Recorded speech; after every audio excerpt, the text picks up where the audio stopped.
जगद्गुरु संत श्रेष्ठ श्री तुकाराम महाराज प्रस्तुत अभंगातून संतांचं वर्णन करतात। आपली सगळ्यांची भूमिका घेऊन जगद्गुरु श्री तुकोबाराय देवाकडे करुणा भागतात। विठ्ठल विठ्ठल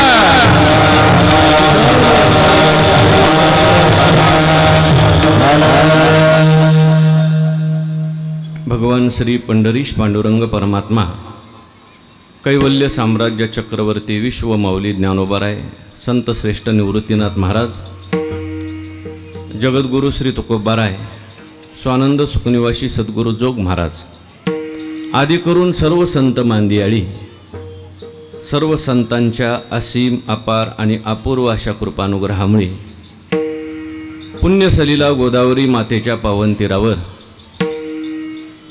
भगवान श्री प्रभू रामचंद्रांच्या पदस्पर्शाने पुनीत झालेली ही पावनभूमी, अशा या पावनभूमीमध्ये स्वानंद सुखनिवासी सद्गुरु जोग महाराज यांच्या पुण्यतिथीचा शताब्दी महोत्सव, त्याचबरोबर त्यांचेच कृपांकित असणारे प्रातस्मरणीय परमपूज्य बंकट स्वामी महाराज मारुती बाबा महाराज गुरव यांच्या अमृत पुण्यतिथीचा अमृत महोत्सव असा हा त्रिवेणी संगम या निमित्ताने हा महोत्सव सुरू आहे। विठ्ठल विठ्ठल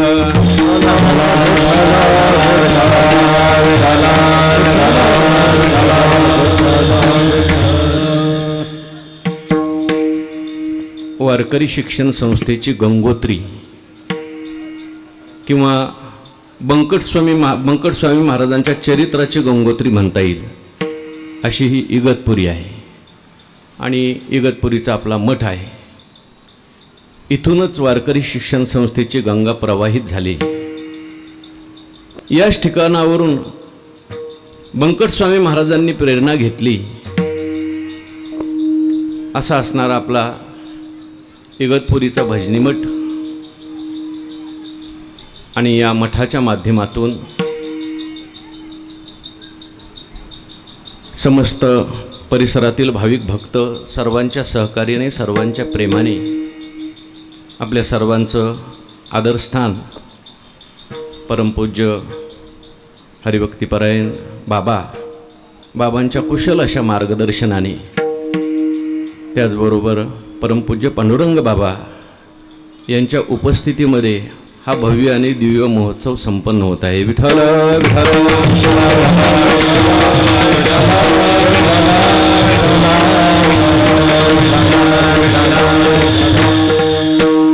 आणि परम वंदनीय बाबांच्याच आज्ञेने या ठिकाणी पवित्र अशा गंगेच्या तीरावर पूर्वसुरींची सेवा करण्याचा हा सुयोग, कीर्तनरूपी सेवा करण्याचा सुयोग मला प्राप्त झालेला आहे।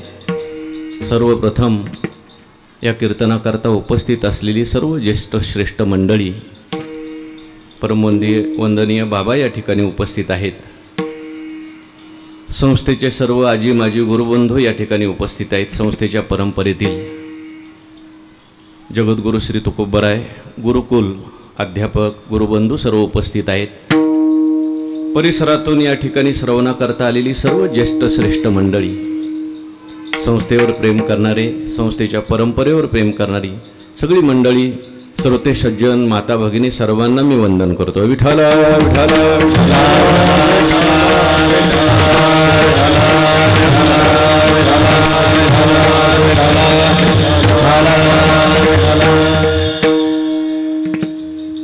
अभंग जो मी निवडलेला आहे जगद्गुरु श्री तुकोबारायांचा अभंग आहे।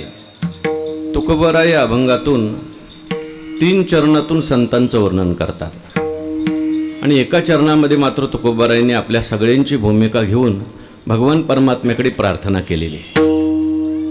संतांचं वर्णन करणारा हा अभंग आहे। जरी याच्यामध्ये करुणा असली तरी सुद्धा 3 चरणं जी आहेत याच्यामध्ये महात्म्यांचं वर्णन केलं आहे, महापुरुषांचं वर्णन केलेलं आहे। महापुरुषांच्या पुण्यतिथीच्या निमित्ताने हा सप्ताह असल्यामुळे आपल्यालाही त्यांचं काही वर्णन घडावं अभंगाच्या माध्यमातून या निमित्ताने आपण चिंतन करायचं आहे। विठ्ठल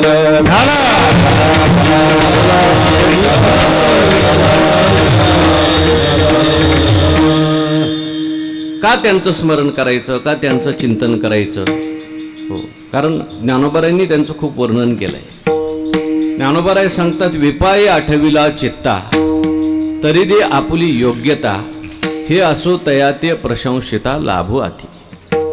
आपल्याला विपायाने जरी त्यांचं चिंतन घडलं तरी फार मोठे लाभ आपल्याला प्राप्त होतात. किती लाभ प्राप्त होतात आपण नेहमी ऐकतो.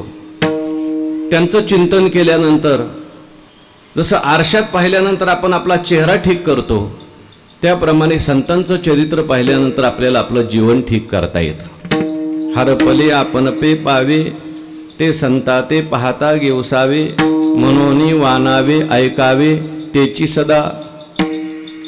दुसरी महत्वाची गोष्ट, संतांचं चिंतन केल्यानंतर आपल्याला पुण्य प्राप्त होतं. पुण्यवंत व्हावे घेता सज्जनांची नावे. तिसरी महत्वाची गोष्ट अशी आहे की संतांचं चिंतन केलेलं देवाला फार आवडतं. विठ्ठल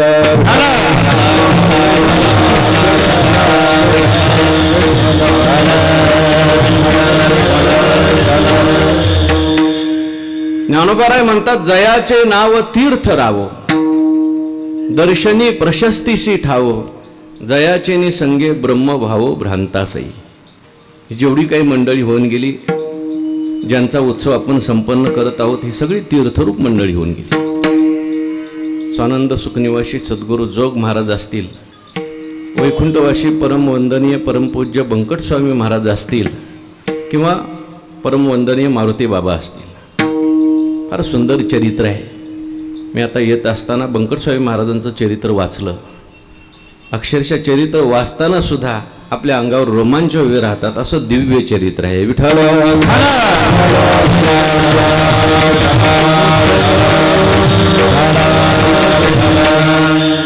सामान्य कुटुंबात जन्माला आले.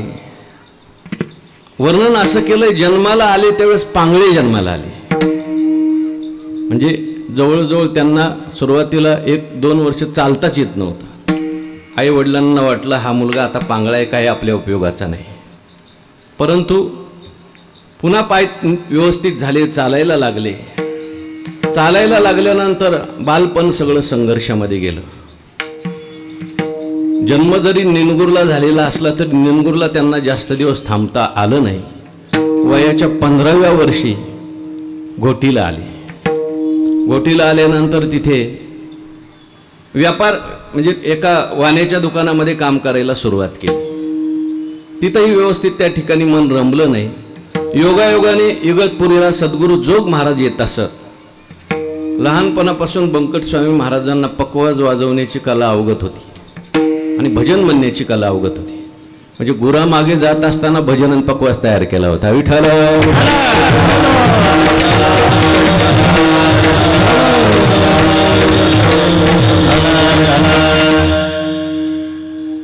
त्या ठिकाणी महाराजांना कळलं इथं अमुक अमुक भजन चालतंय. जोग महाराज जिथे भजन करत होते तिथे यायला लागले आणि जोग महाराजांनी त्यांचा पकवाज ऐकला, त्यांचं गायन ऐकलं, त्यांच्या गाण्यामध्ये असलेला भाव ऐकला आणि जोग महाराजांच्या डोळ्यामध्ये लगेच भरलेच. जोग महाराजांचं प्रेम त्यांनी संपादन केलं. जोग महाराजांचं त्यांच्यावर प्रेम बसलं. काही दिवसांनी जोग महाराजांच्या बंधूंची बदली पुण्याला झाल्यानंतर जोग महाराज आता इगतपुरीला येणार नाहीत. खूप दुःख वाटायला लागलं. त्याचबरोबर बाबांच्या बरोबर त्यावेळेस त्या इगतपुरीमध्ये असणारे लक्ष्मण बाबा इगतपुरीकर हे त्यांची आणि दोघांची मैत्री जमली. आता जोग महाराज पुण्याला चालले. आपलं कसं काय होणार? डोळ्यामध्ये पाणी आलं. भजनी मंडळांनी विनंती केली महाराजांना, महाराज एवढा आमचा पोरगा घेऊन जा पुण्याला. महाराज म्हणजे निरुपाधिक राहणारे होते, कसलाही संग करणारे होते. महाराजांनी सुरुवातीला नकार दिला, पण इगतपुरीच्या लोकांनी महाराजांचं मन वळवलं आणि बंकट स्वामी महाराजांना जोग महाराजांना घेऊन जायला सांगितलं. इगतपुरीच्या लोकांचे उपकार आहेत. विठ्ठल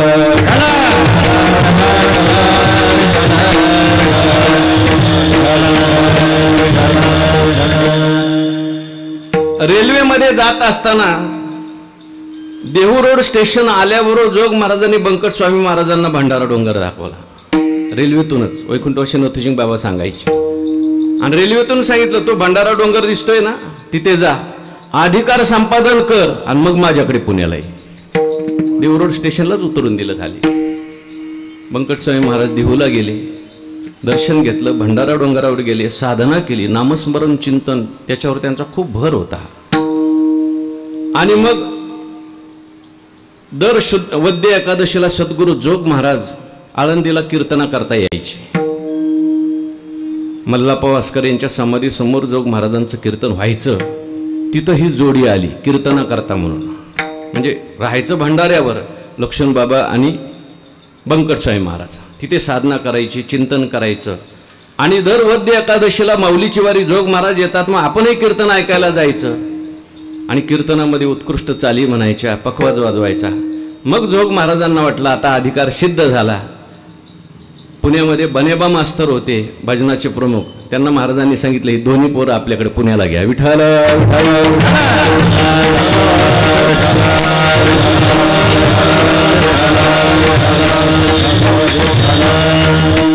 आणि जोग महाराजांनी स्वतः मधुकरीची व्यवस्था लावून दिल्या. स्वतः जोग महाराजांनी त्या ठिकाणी ज्ञानेश्वरी शिकवली, अमृतानुभव शिकवला. आणि मग कीर्तन करायला लागले. स्वतः जोग महाराजांनी आज्ञा केली कर कीर्तन. कीर्तन करायला लागले, प्रवचन करायला लागले. पण जोग महाराजांनी त्याच्यापूर्वी सांगितलं थोडं माऊलीच्या ठिकाणी अनुष्ठान झालं पाहिजे म्हणून आळंदीला आले. आणि आळंदीला आल्यानंतर 100 पारायण ज्ञानेश्वरीची फक्त दुधावर केली. दिवसाला एक पारायण, सकाळी 3:30ला सुरू करायचं, 4:30ला पारायण संपायचं. दुधाची व्यवस्था जोग महाराजांनी केली होती. म्हणजे बंकटस्वामी महाराजही होते आणि लक्ष्मण बाबाही होते, दोघांनी बरोबर पारायण केली. आणि शेवटची 8 पारायण आजन वृक्षाची पानं खाऊन केली. विठ्ठल विठ्ठल.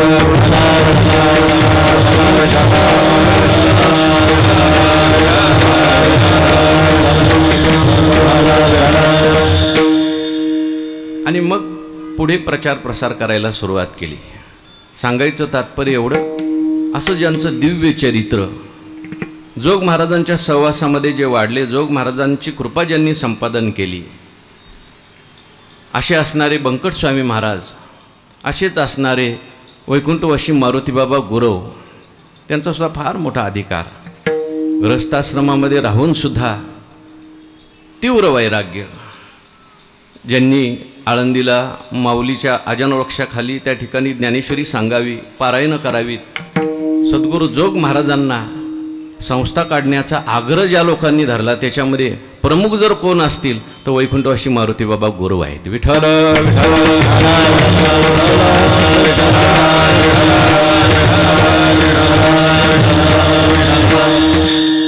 अभंगामध्ये आपण थोडंसं त्यांचं चिंतन करणारच आहोत चरित्राचं. तूर्त अभंगाची थोडीशी भूमिका सांगतो. जगद्गुरु श्री तुकाराम महाराज आपली भूमिका घेऊन देवाकडे थोडी करुणा भागतात आणि संतांचं वर्णन करतात. हे संतांचं कार्यच आहे देवाकडे जीवाची मध्यस्थी करायची, देवाकडे करुणा भाकायची. आदरणीय पांडुरंग बाबा सांगत असतात, संतांचं कार्य म्हणजे वकिलासारखं आहे. वकील जसा आपल्या आशिलाची भूमिका घेऊन त्या कोर्टामध्ये भांडत असतो.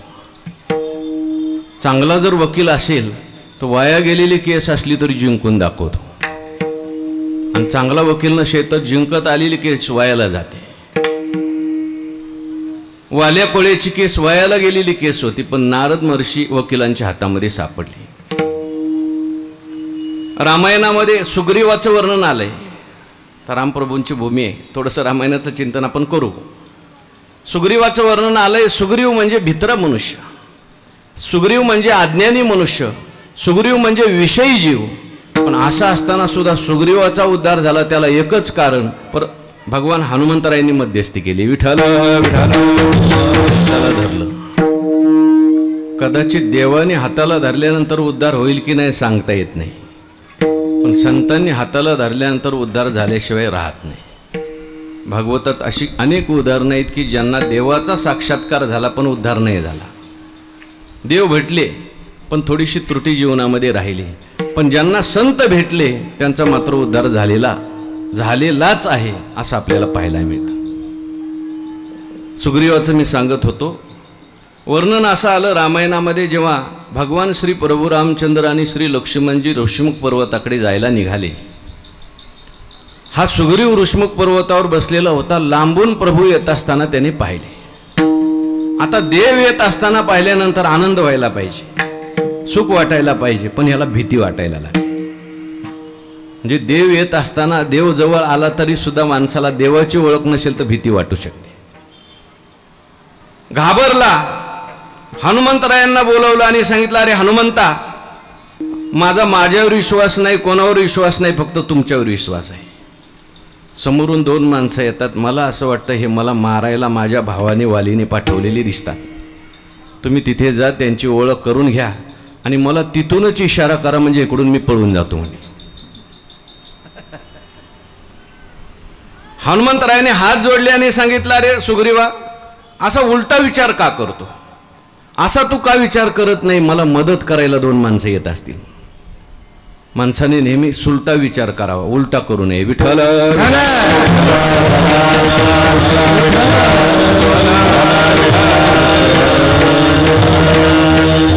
कोणी व्यक्ती आपल्या ओळखीची नसेल तर आपण तिच्या संबंधी चांगले विचार करावे. मनोविज्ञान सांगता, आपण जसा विचार ज्या व्यक्तीच्या संबंधी करतो तसेच विचार त्याच्या मनात यायला. मी जर तुमच्या बाबतीत असा विचार केला की खूप चांगली मंडळी आहेत, चांगलं ऐकतात, तुमच्या मनात असाच विचार येणार की खूप चांगले महाराज आहेत, चांगलं सांगतात. आणि मी जर असा विचार करायला लागले, मूर्खच बसले माझ्यासमोर, तुम्ही तसाच विचार करणार. तसा विचार होऊ शकतो. हे मानसशास्त्र आहे. हनुमंतरायांनी समजून सांगितलं. हनुमंतराय म्हटले, अजिबात घाबरू नकोस, मी आहे. स्वतः त्या ठिकाणी गेले, प्रभूंना भेटले. ओळख झाल्यानंतर प्रभूंना त्या ठिकाणी सांगितलं, देवा, आपल्याला ऋषमुख पर्वतावर जायचं आहे, तिथे फार तुमचा एक मोठा भक्त राहतो. आता हा भक्त होता का? देवाला पाहिल्यानंतर पळून जाणारा. तुमचा फार मोठा भक्त राहतो. भगवान परमात्मा म्हटले, अरे बाबा, मी फार थकून आलो, माझा जर तो भक्त असेल त्याला सांग माझ्याकडे यायला, आता मी काही येत नाही. हनुमंतराय म्हटले, त्याला एवढं कळत असेल तर मी कशाला आलो असतो? आमचं कामच आहे, जीवाला कळत नाही म्हणून तुमच्याकडे यायचं आणि तुम्हाला जीवाकडे घेऊन जायचं. विठ्ठल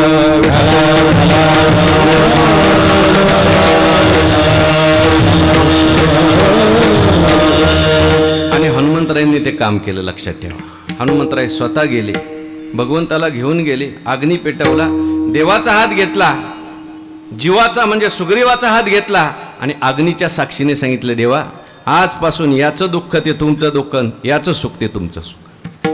देवाला मान्य करावं लागलं. कशा करता मी बोललो, धरितीच्या हाती संत. संतांनी हाताला धरलं की उद्धार झालाच समजायचा. हो, नाथ भागवतामध्ये वसुदेवांच्या मुखातले शब्द आहेत. तुम्ही अच्युतात्मे निज निर्धारी, देवो तुमचा आज्ञाधारी, तुम्ही म्हणाल त्या ते उद्धरी, एरवी हाती न धरी आना ते विठ्ठल.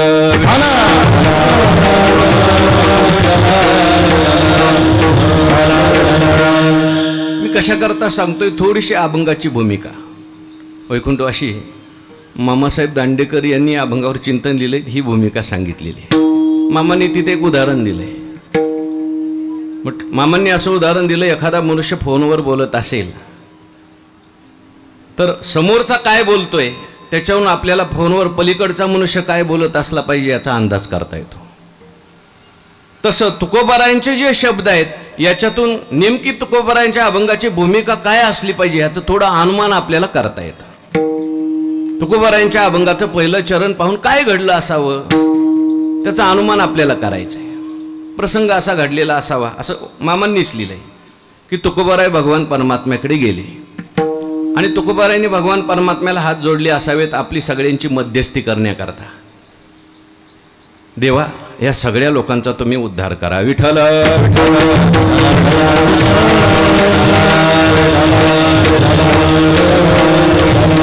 सगळ्या लोकांचा उद्धार करा, आमचं कार्य यांचा उद्धार करणं आहे. आम्ही आलो कशा करता? उद्धरावे जन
सगळ्यांचा उद्धार व्हावा म्हणून आम्ही आलो. या सगळ्यांचा उद्धार झाला पाहिजे.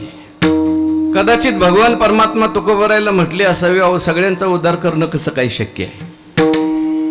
सगळ्यांचा उद्धार करणं शक्य आहे का? आणि सगळ्यांचा उद्धार झाला ही सृष्टी चालेल का?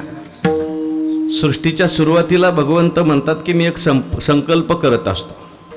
माझा संकल्प असा असतो जसं ज्याचं कर्म असेल तसं त्याला फळ मिळावं. आणि मी जर असा मध्येच सगळ्यांचा उद्धार करायला लागलो तर त्या संकल्पामध्ये बिघाड येतो. विठ्ठल विठ्ठल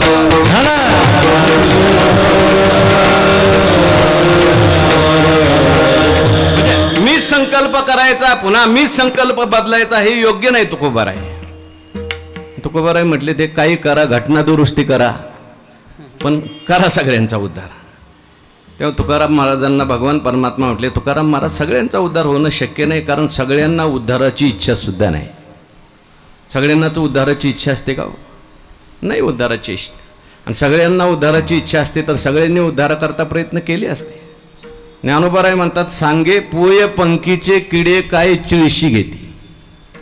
शेणातले किडे जे असतात, पोहातले किडे असतात, त्यांना बाहेर काढलं की ते मारतात, आत टाकलं की म्हणतात मजा आहे.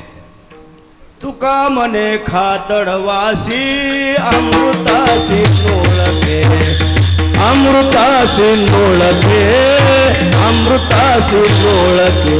तुका मने खातडवासी अमृतासी नोळके, अमृतासी नोळके, अमृतासी नोळके. तुका म्हणे खादडवाशी, खातडवाशी अमृताशी नोळखे. म्हणून तुका भगवान परमात्मा म्हणायला लागले, तुकाराम महाराज जाऊ सगळ्यांना उद्धाराची इच्छा नाही, आणि उद्धाराची इच्छा असतं तर सगळ्यांनी प्रयत्न केला असता. मी गीतेमध्ये म्हटलंय, काय म्हटलंय? कश्चित यतती सिद्धये मनुष्यानाम सहस्रेषु. हजार लोकांमध्ये एकाला असं वाटत असतं की आपला उद्धार झाला पाहिजे. काय मी उद्धार पावेन, काय कृपा करील नारायण. आमचे गुरुवारी दृष्टांत सांगत असतात. राजा होता आणि त्याचा वाढदिवस होता. आजकाल वाढदिवस साजरे करण्याची फॅशन सुरू झालेली आहे. कसा कसा करतात काय जाऊ द्या, परंतु चांगल्या पद्धतीने करत असेल तर चांगली गोष्ट आहे. त्या राजाने असं ठरवलं आपला वाढदिवस साजरा करायचा एका जेलमध्ये, कैदेमध्ये. कसा साजरा करायचा? जेवढे काही कैदी असतील त्या सगळ्या कैद्यांना सांगायचं तुम्हाला जे काय पाहिजे ते मागा, मी तुम्हाला देणार. गेला राजा, कैद्यांची अशी रांग लागली. प्रत्येकाला विचारायचा राजा तुला काय पाहिजे. पहिला जो होता तो म्हटला मला चांगलं भोजन आवडतं, इथं आल्यापासून जेवायला मिळालं नाही, माझ्या जेवणाची व्यवस्था करा. राजाने सांगितलं याला पंचपक्वान्नाचं जेवण द्या. दुसरा होता, त्याला विचारलं तुला काय पाहिजे. म्हटलं आपल्याला जेवण नसलं तरी चालतं, आपल्याला कपडे चांगले घालायला लागतात. काही काही मंडळी असे आहेत दिवसभर जेवण नसलं ते चालेल, पण 3 वेळा ड्रेस चेंज केला म्हणजे भरपूर आनंद आहे त्यांना. मला कपडे चांगले पाहिजे, तर राजाने सांगितलं याला आज माझे कपडे घालायला द्या. तिसरा होता, त्याला विचारलं तुला काय पाहिजे. तो म्हटलं जेवण नसलं तरी चालतं, कपडे नसले तरी चालतात, फिरायला पाहिजे फक्त. राजाने सांगितलं याची फिरायची व्यवस्था करा. सगळी लाईन संपत आली. कोण म्हणतं हे पाहिजे, कोण म्हणतं ते पाहिजे. शेवटी एक उभा होता, तो म्हटलं मला ह्याच्यातलं काहीच नको. मग काय पाहिजे तुला? अरे मी राजा आहे, प्रसन्न झालोय. काही नाही म्हटलं, फक्त या जेलमधून बाहेर काढा. असं म्हणणारा एकच होता, विठ्ठल विठ्ठल.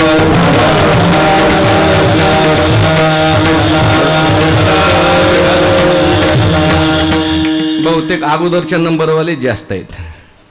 म्हणून तुकोबाराय भगवान परमात्म्याला म्हणतात, भगवान परमात्मा तुकोबारायला म्हणतात कशाला तुम्ही एवढं खटपट करता. सगळ्यांचा उद्धार झाला पाहिजे, सगळ्यांचा उद्धार झाला पाहिजे. तेव्हा तुकोबाराय होते ते काय आपल्यासारखं लगेच सोडून देणारे नव्हते बरं का. आपल्या उद्धाराची तळमळ घेऊन आलेली आहे. यांचा उद्धार काही करून देवाकडून करूनच घ्यायचा. देवा काही झालं तरी चालेल, यांना जरी कळत नसलं तरी आपल्याला कळतंय ना, आपण यांचा उद्धार केला पाहिजे, तुम्ही यांचा उद्धार केला पाहिजे. आता मग देवाने आणखीन एक युक्तिवाद केला. देव म्हणायला लागले, हे बघा तुकाराम महाराज, आता उद्धारच जर करायचं असेल ना तर माझी गीता वाचली का तुम्ही? तुकाराम महाराज म्हटले, गीता वाचली नाही, गीतेच्या प्रत्येक श्लोकाला एक एक अभंग लिहून ठेवला आहे. महाराजांच्या चरित्रामध्ये असं येतं, महाराजांचे जावई होते मालजी गाडे. ते म्हटले, महाराज मला गीता शिकायची पण मला संस्कृती येत नाही, माझ्याकरता काहीतरी व्यवस्था करा. चरित्रात असं आलं की तुकाराम महाराजांनी प्रत्येक श्लोकाला एक एक अभंग लिहिला.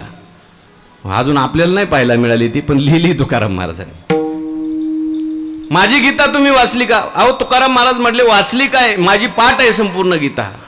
6व्या अध्यायात मी काय लिहिलंय? काय लिहिलंय? उद्धरेद आत्मनात्मानम नात्मानम अवसादयेत आत्मैव ह्यात्मनो बंधू रात्मैव रिपुरात्मनाहा.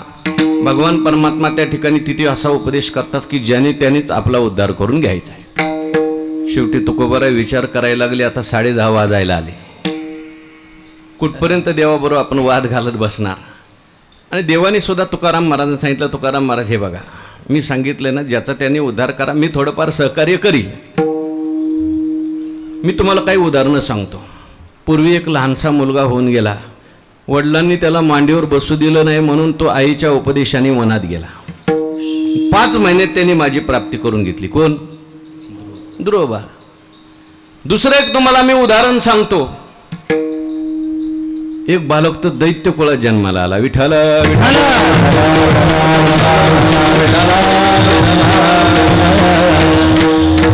पाहे पा भक्तीचे नि आथिलेपणे दैती देवा आणले उने माझे नरसिंहत्व लेणे तयाचे महिमे. दैत्याने देवांना उन आणलं, भक्ती अशी केली त्या दैत्याने माझी की देवांना उन आणलं म्हणजे देवाला माना खाली घालावे लागल्या. देवापेक्षा तो श्रेष्ठ ठरला. किंबहुना त्याच्याकरता मी एक लेणं धारण केलं, अलंकार धारण केला, नरसिंह अवतार.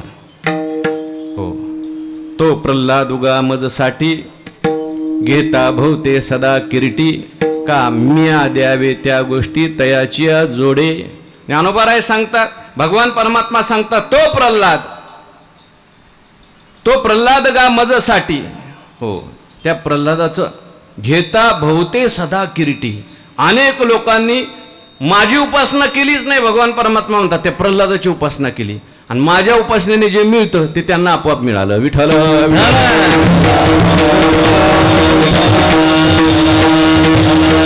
एरवी दैत्य कुळ साचवकारे परी इंद्रही न सरी लाहे उपरे येत भक्तिगा येत सरे जाती अप्रमाण्यानुबर. प्रल्हादाचं उदाहरण भगवंतांनी सांगितलं. तो प्रल्हाद एवढा लहान होता, दैत्य कुळात जन्माला आले होता, तरी सुद्धा त्यांनी माझी प्राप्ती करून घेतली. म्हणून तुम्ही ह्या सगळ्या लोकांना सांगा, तुम्हाला माझी प्राप्ती करून घ्यायची तर त्यांच्यासारखी प्राप्ती करून घ्या. तेव्हा तुकाराम महाराजांनी देवाला हात जोडले, म्हटले, देवा तुम्ही उदाहरणं तर सांगितली, पण ते जे लोक होऊन गेले त्यांची तुम्ही आमची तुलना करता.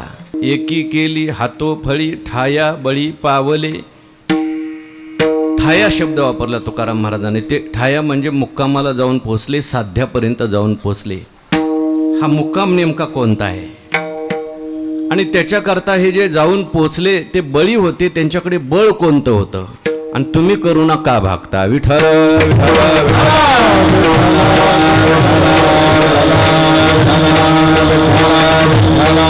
तुकोबारायांनी फक्त ठाया असा निर्देश केलाय आणि मनुष्य जन्माचं साध्य सांगून टाकलं. आपल्या जीवनाचं साध्य आपल्याला माहिती पाहिजे, आपला मुक्काम नेमका कोणता आहे, कुठं आपल्याला जायचंय. बऱ्याच वेळेला जन्मच्या जन्म निघून जातो, पण माणसाला शेवटपर्यंत आपल्याला जायचंय कुठं हे कळतच नाही. काय आपला मुक्काम आहे, कुठं जायचंय, काही नाही. शेवटपर्यंत साध्य विहीन असा प्रवास सुरू असतो. आमचे गुरुवर एक दृष्टांत सांगत असतात. एक भिकारी होता आणि तो रेल्वेच्या डब्यात चढला. चढल्यानंतर लोकांनी विचारलं, बाबा तुम्हाला कुठं जायचं आहे? तो म्हटलं, मला नागपूरला जायचं आहे. म्हटले, खाली उतरा. ही गाडी मुंबईला निघाली. खाली तर उतरलाच नाही, पण सीटवर जाऊन बसला. गाडी सुरू झाल्यानंतर शेजारचा म्हणायला लागला, ओ बाबा तुम्ही म्हटले नागपूरला जायचं आहे, आता गाडी निघाली मुंबईच्या दिशेने. तो हसायला लागला भिकारी. तो म्हटला, जाऊ देव. म्हटले, अहो असं कसं? म्हटलं, मुंबईला काय आणि नागपूरला काय, मला जाऊन भिकच मागायची. आमचे गुरुवारी सांगत असतात ह्याला साध्यच नाही. विठ्ठल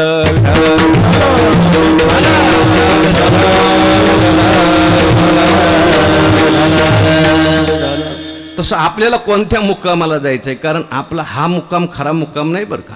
हो, हा मनुष्य देह हा खरा मुक्काम आहे का? कायमचा मुक्काम नाही. त्या मुक्कामाला आपल्याला जायचं आहे. हा तात्पुरता मुक्काम देवाने आपल्याला दिलेला आहे, तो मुक्काम गाठण्याकरता. हा कायमचा मुक्काम नाही. तो मुक्काम गाठल्याशिवाय कायमचा मुक्काम आपल्याला प्राप्त होणार नाही. त्या मुक्कामाचं वर्णन गीतेमध्ये भगवंतांनी केलंय.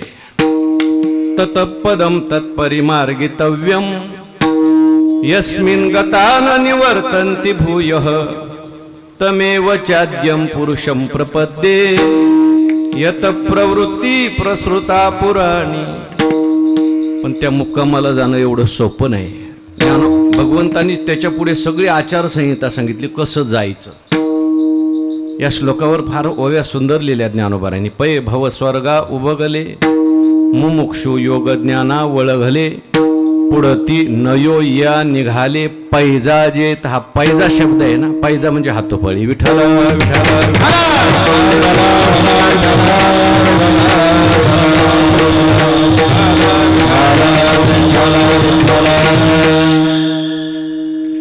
मुमुक्षुंनी त्या ठिकाणी पैंज मारली, हातोफळी केली, हातावर हात मारला, निघाले दिशेने. पण तिथे जाणं एवढं सोपं नाही, फार मोठं बळ लागतं. संसाराच्या पाया फुडा पळती वितराग होडा ओलांडोनी ब्रह्मपदाचा कर्मकडा घालिती मागा. अहंतादी भावा पुलिया झाडा घेऊनी आघविया पत्र घेती ज्ञानी जया. मूळ घराशी, त्या मूळ घरात जात असताना त्या ठिकाणी फार मोठं बळ पाहिजे. म्हणून तुकोबाराय म्हणतात ठाया बळी पावले. कोणतं असं बळ लागतं ते त्यांच्याकडे होतं. त्या बळाचं थोडंसं चिंतन करू. विठ्ठल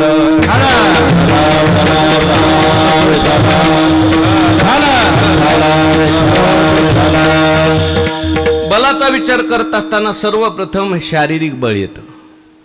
देवाकडे जायचं असेल तर पहिलं शारीरिक बळ पण पाहिजे बरं का. शरीर जर चांगलं नसेल तर माणसाला परमार्थ सुद्धा करता येत नाही. म्हणून सद्गुरू जोग महाराजांनी शारीरिक बल सुद्धा कमवलेलं होतं.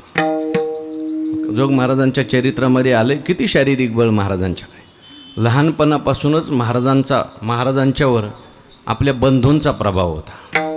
सद्गुरू जोग महाराजांचे पहिले गुरु त्यांचे ज्येष्ठ बंधू पांडोबा महाराज. विठ्ठल विठ्ठल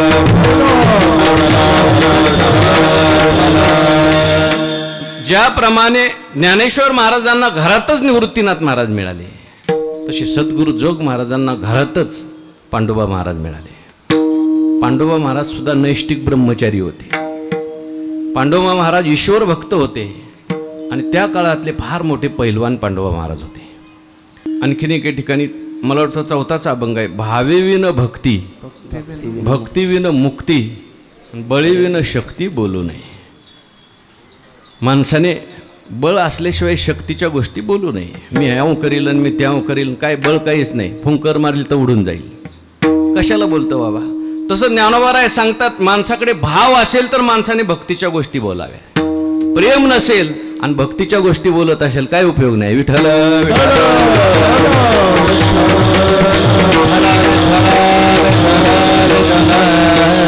प्रेम जर नसेल तर केलेली भक्तीची क्रिया म्हणजे केवळ कवायत होते, लक्षात ठेवा. म्हणून नारद महर्षींनी भक्तिसूत्रामध्ये फार मार्मिक चिंतन केलं.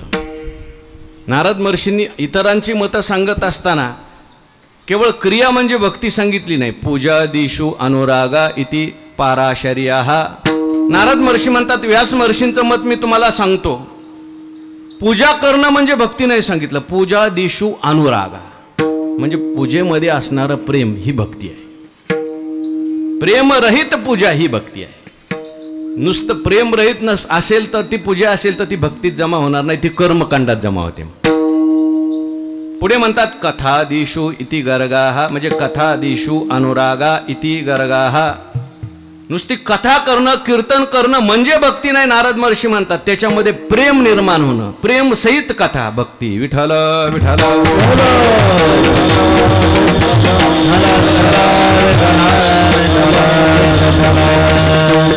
भावाला प्रेमाला फार मोठी किंमत आहे. आपल्याला खूप बोलता येईल. एवढा प्रभू भावे जेणे संपुष्टी राहावे. भगवान परमात्मा हा भावाने वश होतो. मोठे भावार्थाचे बळ देव झाला त्यांचा बाळ. देव झाला त्यांचा बाळ. मोठे भावार्थाचे बळ देव झाला त्यांचा बाळ.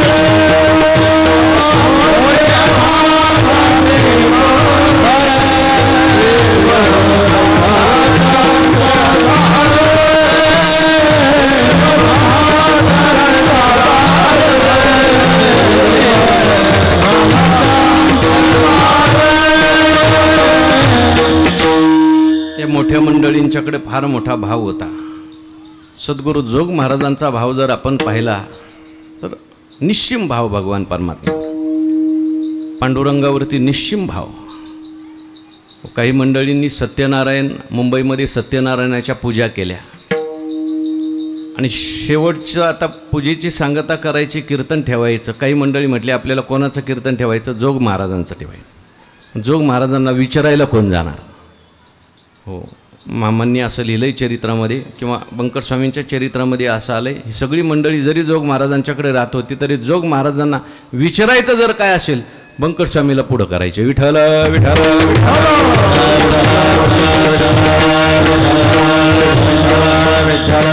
मामांनी असं लिहिलंय, मोरेश्वर जोशी त्यांनी असं लिहिलंय. जोग महाराजांना काय साधी परमार्थातली गोष्ट विचारायची म्हटलं तरी भीती वाटत होती. तेव्हा जोग महाराजांना कोण विचारणार, कोण त्या ठिकाणी तारीख घेणार? म्हटले लोकमान्यांचा आणि जोग महाराजांचा चांगला संबंध आहे, आपण लोकमान्यांची चिठ्ठी घेऊन जाऊ. लोकमान्यांची चिठ्ठी आली, महाराजांनी वाचली आणि चिठ्ठी वाचल्यावर महाराज म्हटले मी सत्यनारायणाचा भक्त नाही, मी पांडुरंगाचा भक्त आहे. अहो पण लोकमान्यांची चिठ्ठी आहे ना. ते म्हटले मी लोकमान्यांचं ऐकत नाही, मी देवमान्यांचं ऐकतो. विठ्ठल विठ्ठल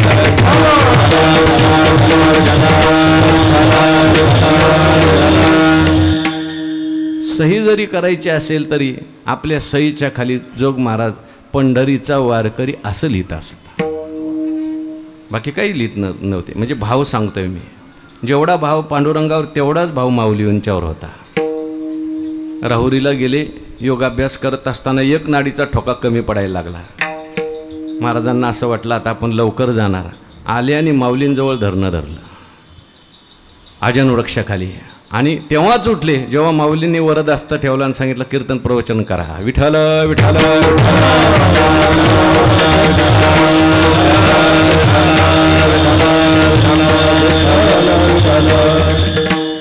जसा भाव जोग महाराजांचा होता तसाच भाव वैकुंठवासी बंकट स्वामी महाराजांच्याकडे होता. त्यांच्यात पठडीत तयार झालेली सगळी मंडळी होती. भगवान परमात्म्याच्या विषयी इतका भाव यांच्या जीवनामध्ये. मी मगाशी चरित्र सांगतानाच थोडंसं पुढं सांगायचं राहिलं. कीर्तनं होऊ लागली, प्रवचनं होऊ लागली, जिकडे तिकडे स्वामी महाराजांचं नाव झालं. आणि एक दिवशी जो स्वामी महाराज इगतपुरीला आले. इगतपुरीमध्ये जो काही उत्सव होता, आपला माघ शुद्ध दशमीचा उत्सव फार पूर्वीपासून चालू आहे. जोग महाराज तिथं कीर्तन करत असत, नंतर बंकट स्वामी करत असत, नंतर मामासाहेब करत असत. तर त्या उत्सवाकरता म्हणून आले, सगळं भजनी मंडळ एकत्र झालं. बऱ्याच दिवसांनी भेट झाली. स्वामी महाराज आणि लक्ष्मणबाबा बसलेले असताना लक्ष्मणबाबा आणि स्वामी महाराज बरेच दिवस एकत्र राहिले, साधना वगैरे एकत्र केली, जोग महाराजांच्याकडे एकत्रच होते. पण नंतर स्वामी महाराजांची कीर्तनं वाढली, त्यामुळे स्वामी महाराजांना संपूर्ण महाराष्ट्रात जावं लागायचं. मठात आल्यानंतर विनोदाने सहज लक्ष्मणबाबा म्हटले, स्वामी आता तुम्ही महाराज राहिले, विरक्ती गेली. एवढे शब्द ऐकल्याबरोबर स्वामी महाराजांच्या डोळ्यात पाणी आलं. म्हटले महाराज असं म्हणू नका, मी प्रांजळपणे सांगतो माझ्या वृत्तीत मी अजिबात बदल होऊन दिलेला नाही. तुम्ही जे म्हणाल ते करायला मी तयार आहे. लक्ष्मणबाबा म्हटले एक काम आहे पण थोडंसं अवघड आहे. किती अवघड असू द्या मला सांगा, मी ते काम करणार. कोणतं करायचं आहे? म्हटले देव प्राप्त करायचं आहे. ठरलं. म्हटले उद्याच जायचं, सगळा लौकिक सोडून बाकी सगळं सोडून उद्या देव प्राप्त करायला निघायचं. आजचं कीर्तन होऊ द्या, रात्रीच निघो. आणि रात्रीचं कीर्तन संपलं आणि दोघं, त्यांच्यावर आणखीन व्यंकटबुवा होते, तिघच्या तिघं रेल्वेमध्ये बसले. काही जवळ नव्हतं, काही त्यावेळेसच्या काळातले 5-5 रुपये फक्त बरोबर होते. नांदगाव स्टेशनला उतरले आणि नांदगावजवळ एक जंगल आहे, त्या जंगलामध्ये तिघंही जाऊन तपश्चर्या करायला लागले. फक्त करवंदाची फळं खायची. जवळजवळ 15-20 दिवस त्या ठिकाणी तपश्चर्या केली. देवच प्राप्त करायचं, बाकी आता जायचंच नाही कुठं. पण तब्येती खराब झाल्या सगळ्यांच्या. विठ्ठल विठ्ठल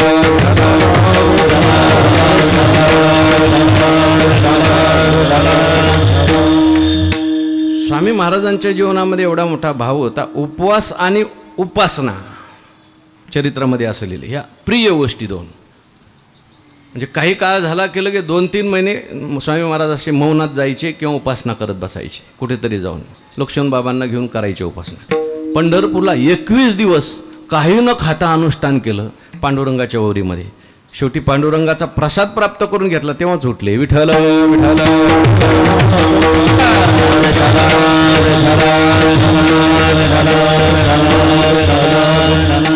देवाकडे जात असताना भावाचं बळ पाहिजे, हे मी सांगत होतो.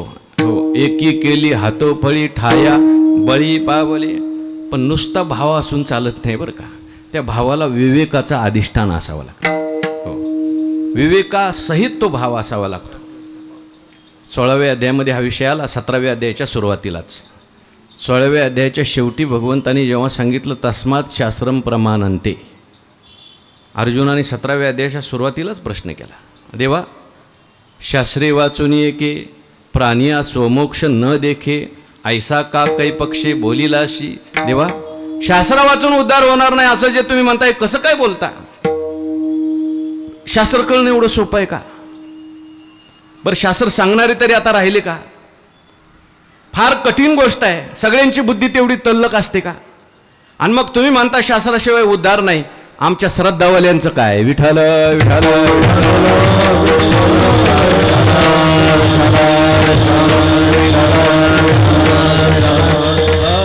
भगवान म्हणले, हसले, म्हटले होणार उद्धार. श्रद्धावाल्यांचा सुद्धा उद्धार होणार, काय काळजी करू नकोस. पण ती श्रद्धा कशी पाहिजे? नुसधियाची श्रद्धा झोंबो पाहसी परमपदा परी हे प्रबुद्धा सोपे नव्हे. नुसत्या श्रद्धेच्या द्वारे तू तिथे जाऊ पाहतोस, पण एवढं सोपं नाही. 3 प्रकारची श्रद्धा असते. तमोगुणी श्रद्धा असते, रजोगुणी श्रद्धा असते आणि सत्वगुणी श्रद्धा असते. देवाकडे जायचं असेल तर सत्वगुणी श्रद्धा पाहिजे. मग तिचं स्वरूप सांगितलं. श्रुती स्मृतीचे अर्थ आपणची होनी मूर्त अनुष्ठाने जगा देत वडील जे तयाची आचरती पावले पावनी सात्विक श्रद्धा जो चाले तया तेची फळं ठेवली ऐशी आहे. त्याला सुद्धा मिळेल, पण सात्विक ठिकाणी श्रद्धा पाहिजे. विठ्ठल विठ्ठल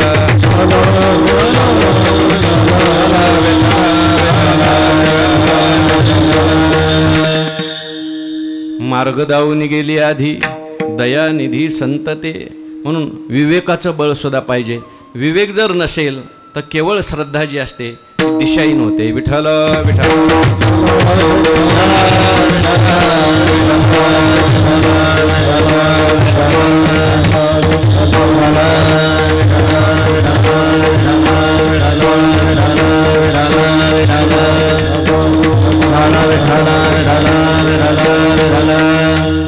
म्हणून विवेकाला महत्त्व दिलं.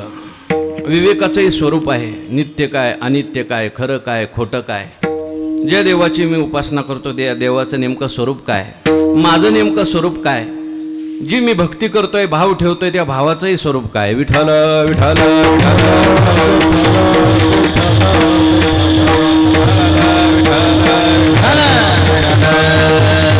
विवेक जर नसेल तर कधी कधी श्रद्धा माणसाला चुकीच्या ठिकाणी घेऊन जाते. म्हणून विवेकाचं बळ पाहिजे. मी एक ठिकाणी उदाहरण वाचलं होतं. पंडित राम किंकरजी म्हणून त्यांनी एक उदाहरण लिहिलं आहे. फार सुंदर उदाहरण आहे.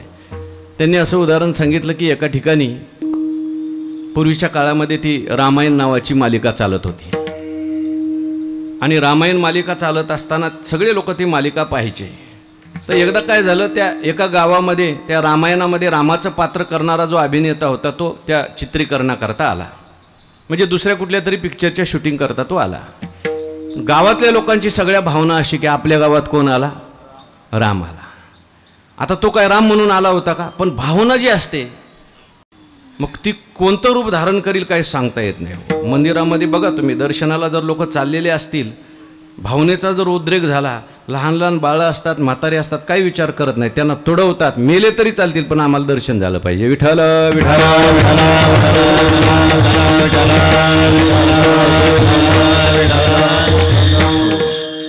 अशी भावना कधी कधी उद्रेक पावते.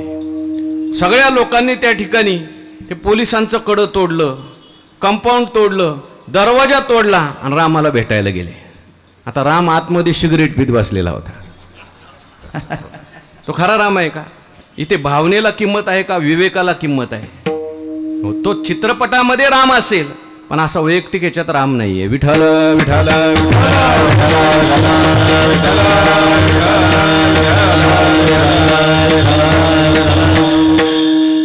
विवेकही पाहिजे आणि भावना पाहिजे. कधी कधी नुसताच विवेक असतो, भावनाच नसते, आणि कधी कधी नुसतीच भावना असते, विवेकच नसतो. हा कधी कधी बघा तुम्ही, नुसता विवेक, शुष्क विवेक, तर्क कुतर्क, शब्दज्ञान, भावनेचा पत्ताच नाही, तेही चालत नाही बरं का. त्यालाही त्यांनी पंडित रामकिंकरजींनी उदाहरण दिले. ते म्हटले एका ठिकाणी गेलो आणि संत मीराबाईंच्यावर एक सुंदर नाटक होतं. लोक म्हटले तुम्ही नाटकाचं उद्घाटन करा आणि जावा तुम्ही. ते नाटक पाहण्याकरता मी बसलो. सुंदर अशी लहानशी मुलगी, इतकं मीराबाईचं सुंदर पात्र केलेलं होतं. मी भावविभोर झालो. तेवढ्यात शेजारीने हात धरला आणि म्हणायला लागला, ही मीराबाई नाही बरं का, ही माझ्या शेजारीची मुलगी आहे. ते म्हटले, मी त्याच्यावर रागवलो. अरे बाबा, शेजारीची मुलगी आहे सांगण्याची हीच तुला वेळ होती का? म्हटली, मला आनंद घेऊ द्यायचा होता ना. विठ्ठल विठ्ठल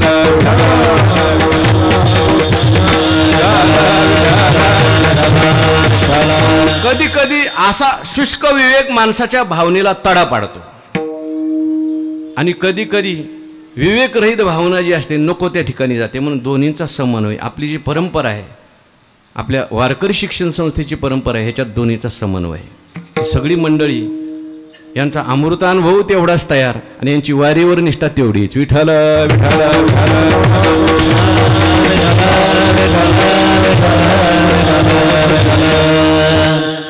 स्वतः जोग महाराजांनी ह्या सगळ्यांना अमृतानुभव सांगितलेला आहे. अमृतानुभव झाला. ज्ञानेश्वरी झाल्यानंतर बंकट स्वामींची इतकी तीव्र जिज्ञासा होती. कोणीतरी सांगितलं की उत्तर प्रदेशामध्ये एक फार मोठे साधू आहेत आणि खूप चांगला वृत्ती प्रभाकर सांगतात. जोग महाराजांची परवानगी काढली. बंकट स्वामी महाराज, लक्ष्मणबुवा आणि मारुती बाबा गुरव, आणखीन कोणीतरी, हे चौघेच्या चौघेत डेहराडूनला गेले आणि वृत्ती प्रभाकर शिकून आले. विठ्ठल विठ्ठल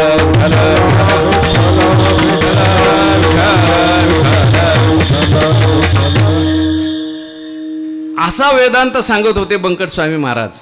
मोठे मोठे शास्त्री पंडित काशीचे आल्यानंतर ते तोंडात बोट घालायचे, कारण नुसता तो वेदांत नव्हता, अनुभवाचा वेदांत होता. आणि त्याला भावाची जोड होती, भक्तीची जोड होती. भजन जर म्हणायला लागले, आपण सकाळी ऐकलं प्रवचनामध्ये, त्यांचं काकड्याचं भजन ऐकण्याकरता मोठे मोठे गुणवंत कलावंत सगळे बालगंधर्वांसारखे येऊन ऐकायला बसायचे त्यांचं काकड्याचं भजन ऐकण्याकरता. त्यांच्या चाली, त्यांचं भजन जर सुरू झालं तर सगळे लोक देहभाव विसरायचे. विठ्ठल विठ्ठल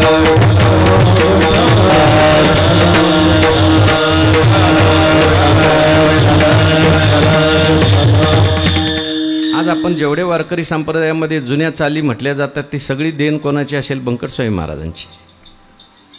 सगळी मोठी मोठी फडकरी मंडळी कोणी असेल.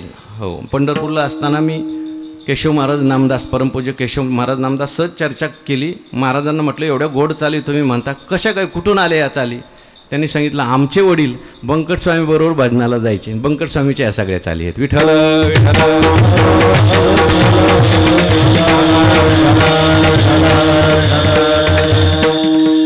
बळ कोणतं मी सांगत होतो, विवेकाचं बळ पाहिजे, भावाचं बळ पाहिजे. त्याच्यानंतर महत्त्वाचं बळ आहे ते म्हणजे वैराग्याचं बळ आहे. नुसते विवेक असला, भावना भरपूर आहे, पण वैराग्य नसेल, ज्ञानोबराय म्हणतात, विरक्ती वाचोनी कही ज्ञानाशी तगनेची नाही, हे विचारोनी ठाई ठेविले देवे, वितरागते सारिखा जोडोनी ठेविला सखा, तो अवघ्या भूमिका सवे चाले. तीव्र वैराग्य, जोग महाराजांच्याकडे जे वैराग्य, जोग महाराजांचं वैराग्य म्हणजे काय सामान्य वैराग्य होतं का? माझ्या जीवनामध्ये मी कामाला कधी स्पर्शच होऊ दिला नाही, काम विकार माझ्या जीवनात कधी निर्माणच झाला नाही, असं आत्मविश्वासाने जोग महाराज म्हणत असत. विठ्ठल विठ्ठल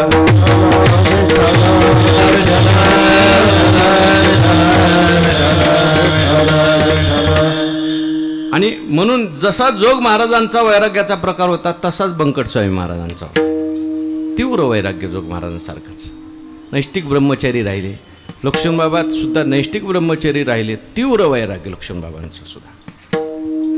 आणि मारुतीबाबा जरी गृहस्थाश्रमी असले तरी तसंच त्यांचं सुद्धा वैराग्य होतं. जरी आळंदीत राहत होते तरी सुद्धा संस्थेत राहायचे आणि आपल्या स्वतःच्या घरी मधुकरी मागायचे, विठ्ठल विठ्ठल विठ्ठल.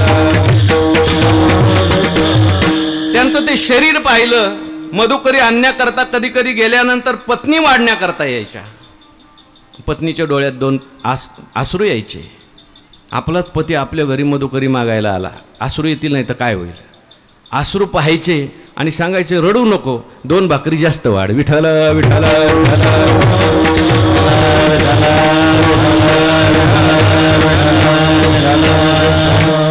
मुलं खातील म्हणून. असं सगळ्यांचं वैराग्य होतं. उठिलेनी वैराग्य जेणे हा त्रिवर्ग ऐसा सांडणे, जैसे वमुनिया सुने आत्ताची गेले. हो, जोग महाराजांनी निरुपाधिक अगदी संस्था काढत असताना सुद्धा म्हटले मला ही संस्था काढायची नाही, एवढं वैराग्य. म्हणजे बाहेरचा संघ तर नव्हताच, पण त्यांना विद्येचा संघही आवडत नव्हता. चरित्रात असं आलं, जोग महाराजांनी, आता त्यांची ती अवस्था होती बरं का, सगळ्यांना तसं जमणार नाही. जोग महाराजांना कोणी हातात माळ घेऊन जप करताना पाहिलं नाही. जोग महाराजांना कधी पूजा करताना कोणी पाहिलं नाही. खिडकीतून बघितलंच तो जोग महाराज आरशासमोर असे डोलत राहायचे, विठ्ठल विठ्ठल.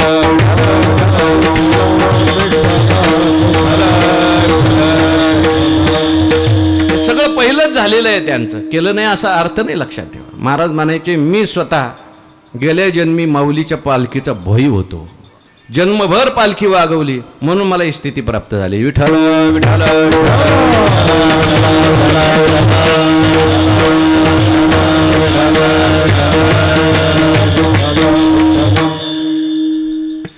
वैराग्याचं बळ या सगळ्यांच्या जीवनामध्ये. याच्या पुढचं बळ सांगितलं निश्चयाचं बळ. एकदा निश्चय केला बंकट स्वामी महाराजांनी की केला. हो, सगळे ग्रंथ मुखोद्भगत. हो, वैकुंठवासी नथुसिंग महाराज म्हणायचे बंकट स्वामी महाराजांचं पाठांतर म्हणजे राक्षसी पाठांतर. हो, अपार गुरुनिष्ठा.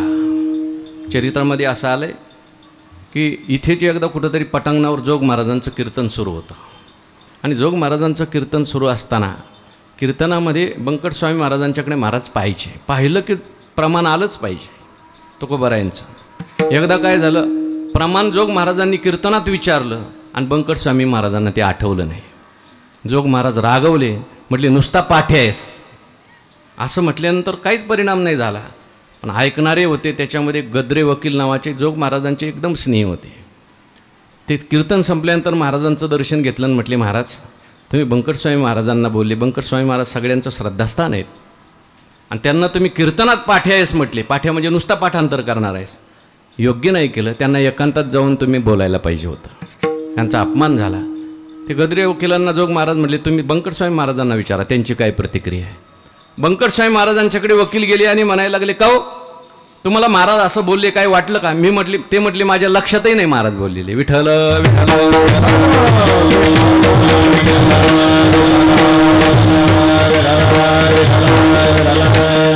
गुरुनिष्ठा होती.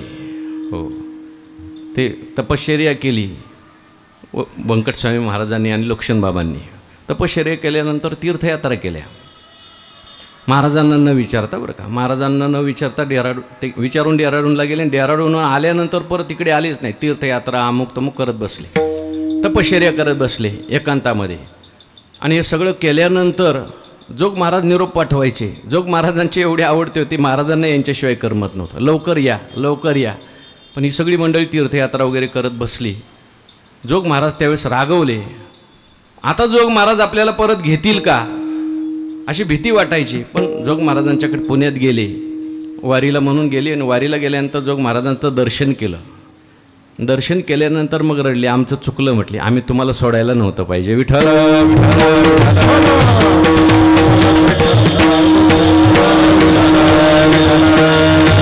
महाराज काहीच बोलले नाही. महाराजांनी प्रवचन केलं, पंथ जे चुकले आपुल्या मतीने.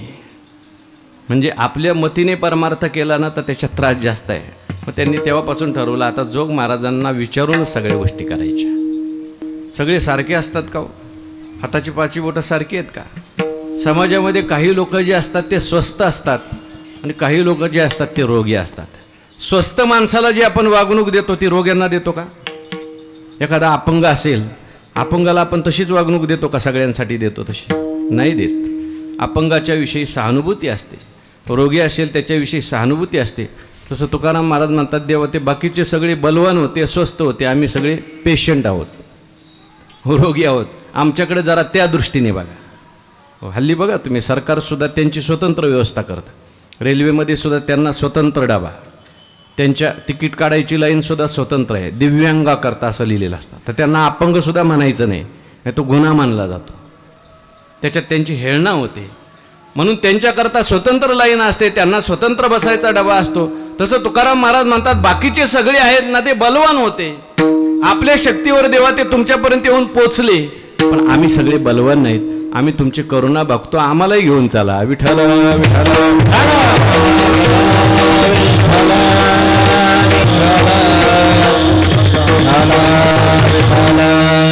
त्यांच्याकडे जसं बल होतं, भावाचं बळ होतं, शरीराचं बळ होतं, वैराग्याचं बळ होतं, विवेकाचं बळ होतं, निश्चयाचं बळ होतं, तसं आमच्याकडे नाही. आपल्याकडे तसं भावाचं बळ आहे का? जसं त्यांच्या जीवनामध्ये भावाचं बळ होतं, निष्ठा होती त्यांची, काही झालं तरी मागे सरायचं नाही. निष्ठावंत भाव, भक्ताचा स्वधर्म. हो, ते भानुदास महाराज होते, त्यांना त्या ठिकाणी शिक्षा झाली. देवासमोर गेले, म्हटले जरी हे आकाश वर पडो पाय, ब्रह्मगोळ भंगा जाय, पण तरी मी सोडणार नाही तुला. विठ्ठल विठ्ठल.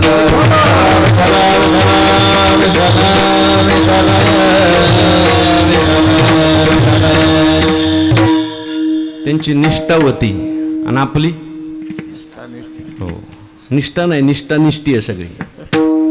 तेवढा जर त्रास आपल्या जीवनामध्ये झाला, तेवढा जर अपमान कोणी आपला केला, तर आपण म्हणजे मी म्हणतो, परमार्थात टिकणं फार अवघड आहे. प्रल्हादजींच्या चरित्रामध्ये आलंय. वेळ झाली कीर्तनाची आपली, मग थोडंसं उशिरा सुरू झालं म्हणून 10 मिनिटं अजून. विठ्ठल विठ्ठल.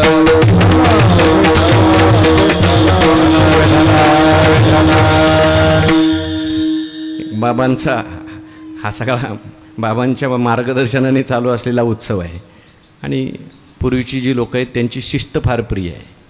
वैकुंठवासी मामासाहेब दांडेकर, तीच परंपरा गुरुवर्य बाबांच्यापर्यंत चालू आलेली, आणि तीच शिस्त बाबांच्याकडे आहे. आज जी काही थोडकी माणसं महापुरुष पाहायला मिळतात, की जे आमच्या परंपरेत कसे कसे महात्मे होऊन गेले, त्यांचं मूर्तरूप पाहायचं असेल तर आपल्याला बाबांच्याकडे पाहता येते. विठ्ठल विठ्ठल.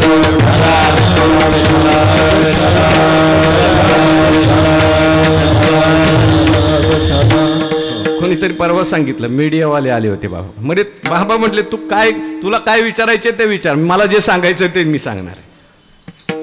कोणी आलं आणि काय आलं तरी सुद्धा जे काही तत्व आहे त्या तत्वाशी कधी तडजोड न करणारी महापुरुष मंडळी आहेत. विठ्ठल विठ्ठल. आमचं सोडून द्या, आम्ही गंगा गये गंगादास, जमुना गये जमुनादास, जसं वातावरण असेल तिथे आपण फिरतो.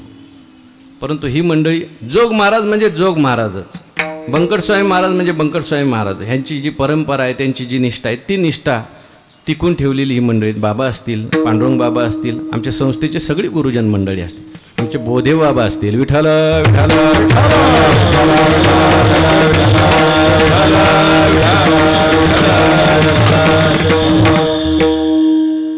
आमच्याकडे तेवढा भाव नाही.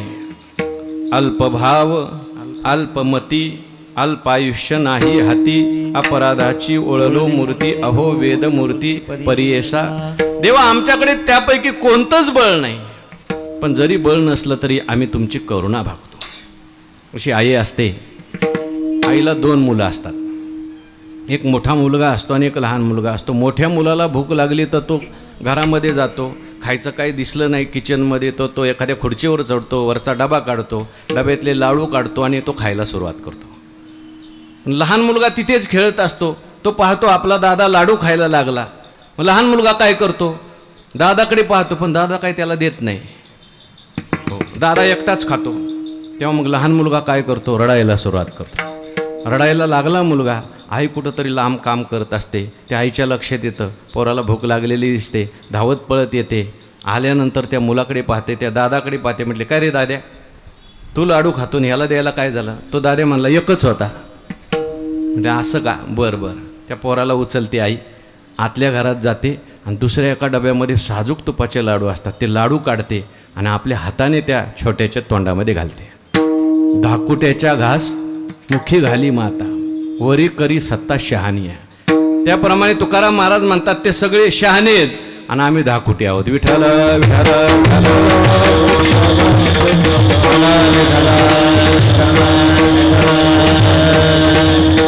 आपल्या सगळ्या पूर्वीच्या मंडळींनी हीच भूमिका घेतली देवाकडे जाताना. लहान भूमिका घेतली, मोठी घेतली नाही. गुरुवरी कुरेकर बाबांनी एक प्रसंग सांगितला मामासाहेब दांडेकर यांच्या जीवनातला. पंढरपूरला बरीचशी मंडळी देवाचं दर्शन घ्यायला जात नव्हती, म्हणजे दर्शन बंद केलं काही लोकांनी, जायचं नाही. आता वारी गेली पंढरपूरला. वारी गेल्यानंतर वारकऱ्यांच्या पुढे प्रश्न निर्माण झाला, देवाच्या दर्शनाला जायचं का नाही जायचं? कारण मोठी मोठी दिग्गज मंडळी होती, तीच दर्शनाला जात नव्हती. मग वारकरी सगळे वारकऱ्यांनी लक्ष ठेवलं, आता काय करायचं, काय सुचत नाही. अशा वेळेस मग मार्गदावनी गेली आधी दयानिधी संत, ते सगळी वारकरी मंडळी म्हटली मामा जे करतील ते आपण करायचं. काही नाही, पंढरपूरला मामा वारीला आले आणि पहिले दर्शनाला गेले, दर्शन घेऊन आले. मामा दर्शनाला गेले की वारकरी मंडळी सुटलीच सगळी दर्शनाला, सगळा समाज गेला. हो, वैकुंठवासी रामचंद्र महाराज नागपूरकर मामांना भेटले, म्हटले मामा बरं केलं तुम्ही दर्शनाला गेले, नाहीतर आम्ही एवढी सगळी मंडळी वारीला त्या ठिकाणी लोकांना घेऊन येतो, आम्ही त्यांना काय सांगायचं? विठ्ठल विठ्ठल.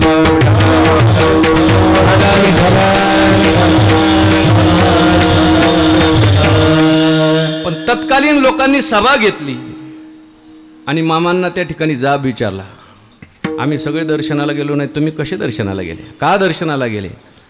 मामांनी हात जोडले, सांगितलं आईला 2 मुलं असतात, आईला जर कदाचित असौच अवस्था असेल, आई मोठ्याला जवळ येऊ देत नाही, पण लहानाला मात्र मांडीवर घेते. तुम्ही सगळे मोठे आहात, मी लहान आहे. विठ्ठल विठ्ठल.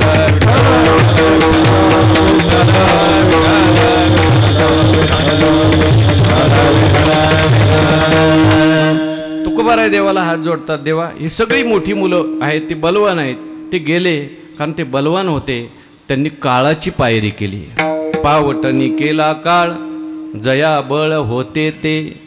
आम्ही सगळे काळाच्या त्या ठिकाणी अधीन झालेलो आहोत, काळाच्या त्या ठिकाणी जबड्यामध्ये आम्ही सापडलेलो आहोत. ही सगळी मंडळी होती, त्यांनी काळावर सुद्धा विजय मिळवलेला होता. सद्गुरू जोग महाराज असतील, आपल्याला माहिती आहे, इंद्रायणीचं तीर्थ आणायला लावलं, आपल्या गळ्यातला ब्रह्मचर्याचा ताईत मी कोणाच्या गळ्यात घालू असं म्हटल्यानंतर मामांनी गळा पुढे केला, त्यांच्या गळ्यात टाकला, हात जोडला आणि मी जातो म्हणून डोळे मिटले. विठ्ठल विठ्ठल.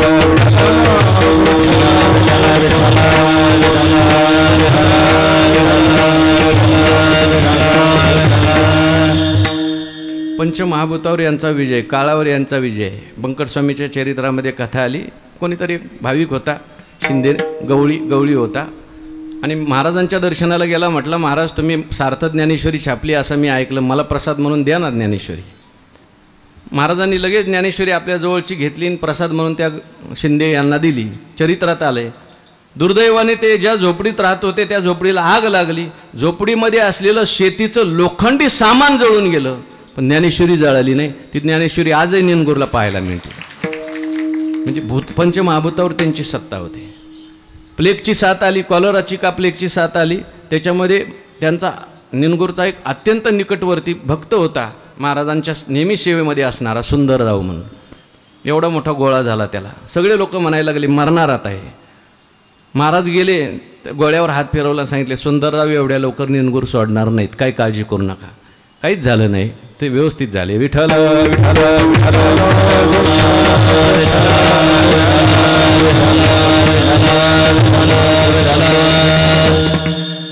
पावटणी केला काळ, किंवा पायरी पायरीने त्यांनी काळ आपला नामस्मरणात घालवला. काळ सार्थक केला त्यांनी, धैर्यला म्हणे विठ्ठल. एवढं सगळं त्यांनी केलं. महाराज म्हणतात ते वीर होते शेवटच्या चरणामध्ये. तुका म्हणे वीर्या वीर,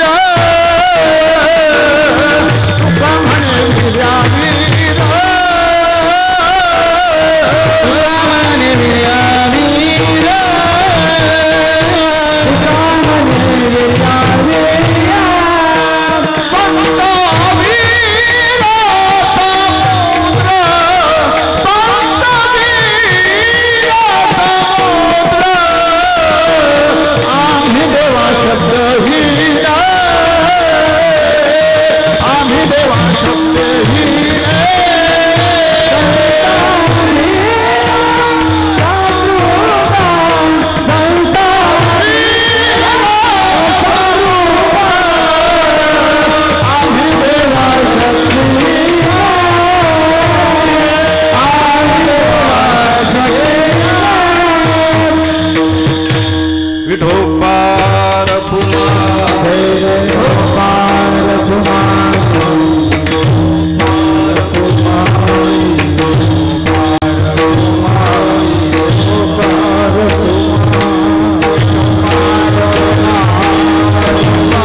शेवटच्या चरणामध्ये तुकोबाराय संतांचं वर्णन करतात. संत हे वीर्यावीर होते, नुसते वीर नाही, वीर्यावीर म्हणजे वीरातले ते वीर होते. अनेक वीर असतात, पण त्या वीरामध्ये श्रेष्ठ वीर नुसते वीर नव्हते, ते धीर होते. किती धीर होते, समुद्रासारखे धीर होते. विठ्ठल विठ्ठल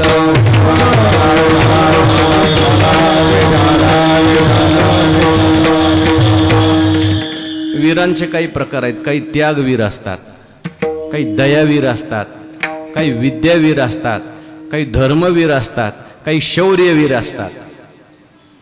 पण संतांच्या मध्ये हे सगळंच असतं. किंबहुना याच्यापेक्षा संतांची वीरता थोडी श्रेष्ठ प्रकारची. त्यागवीर होते काय काय. त्यागवीरो बलिराजा. त्यागवीर कोण होता? बलिराजा होता. आपलं सगळं त्याने त्यागलं बरं का. आपलं माझंही दिलं, मी पणही दिला. तुका म्हणे बळी जीव दिला. त्यागवीर होता. तसं संत सुद्धा